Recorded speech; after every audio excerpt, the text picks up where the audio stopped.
Muito bem, eis que temos aqui um triângulo.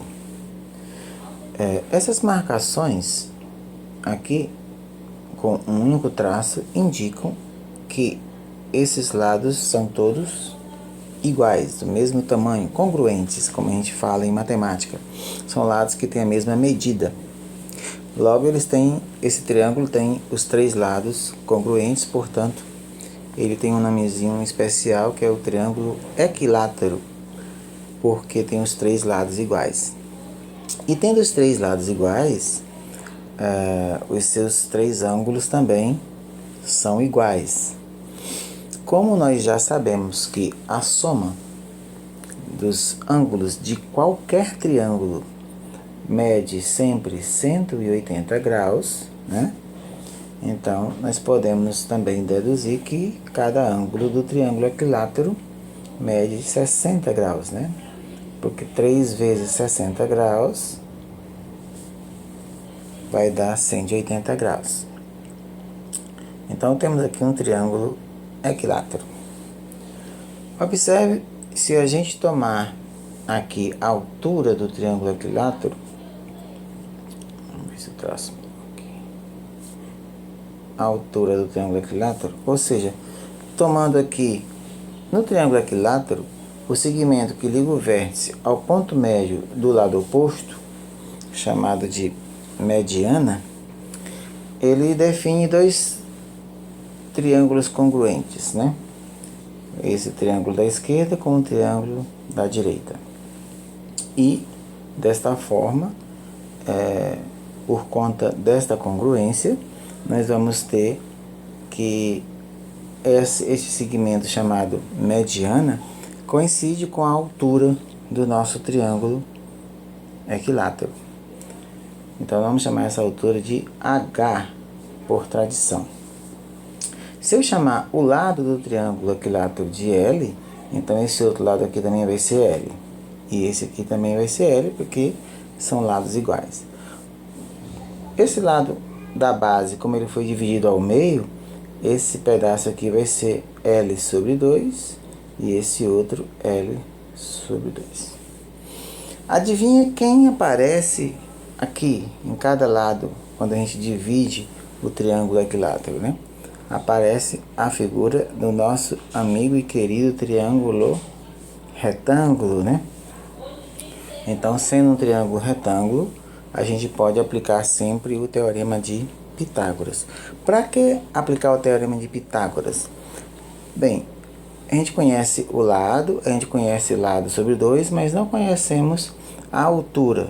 Então, vamos tentar definir a altura do triângulo equilátero usando o teorema de Pitágoras. O teorema de Pitágoras nos diz que a hipotenusa ao quadrado, que no caso é o L, esse L aqui, é igual à soma dos quadrados dos catetos. Um dos catetos é H e o outro vai ser L sobre 2.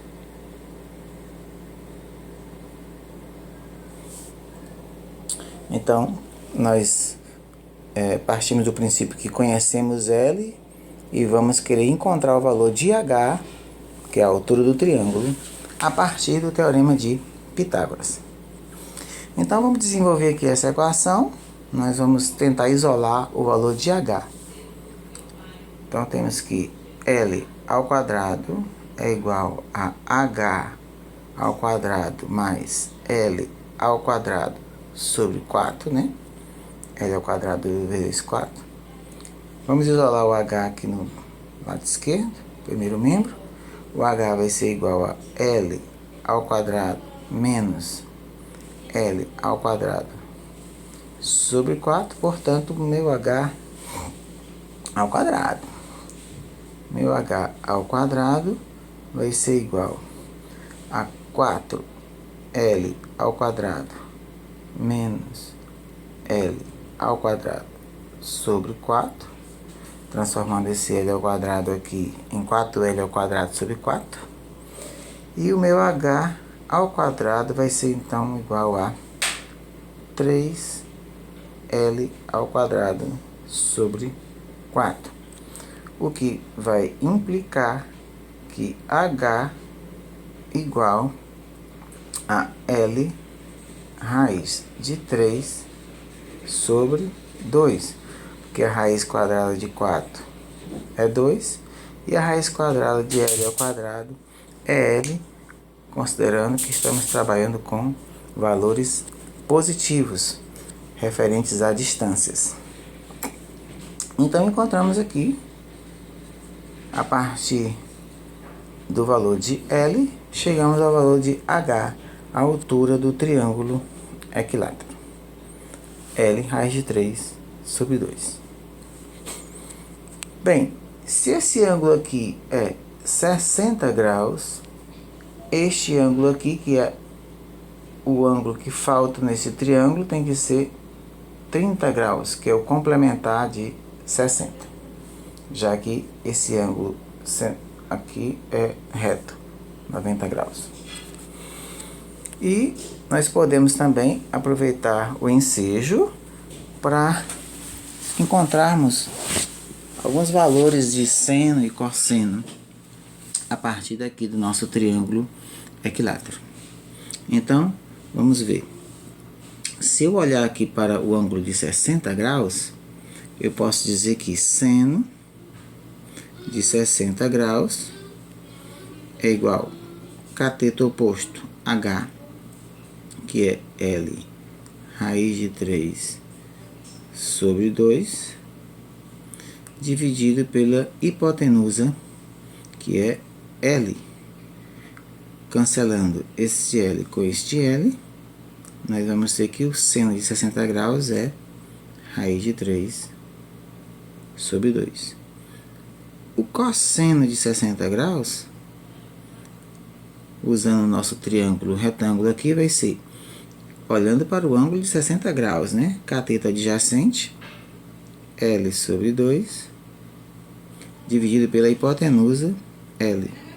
Ou seja, cancelando, vamos ter 1 sobre 2. E a tangente, né?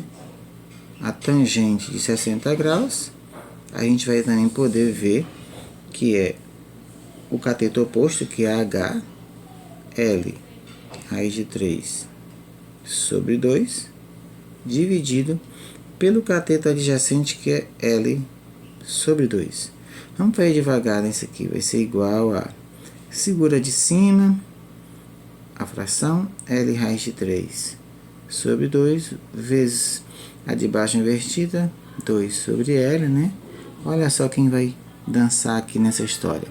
Cancela esse L com este L, este 2 com esse 2, e temos que a tangente de 60 graus é igual a raiz de 3. Vou botar um 3 aqui melhor. Então, encontramos o seno, o cosseno e a tangente de 60 graus.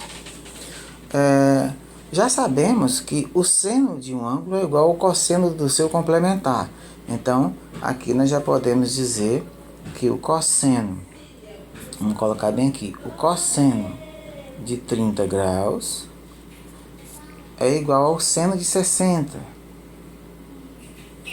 O seno de 30 graus é igual ao cosseno de 60. Então, esses dois valores a gente já tem. E a tangente, só falta então a tangente, né?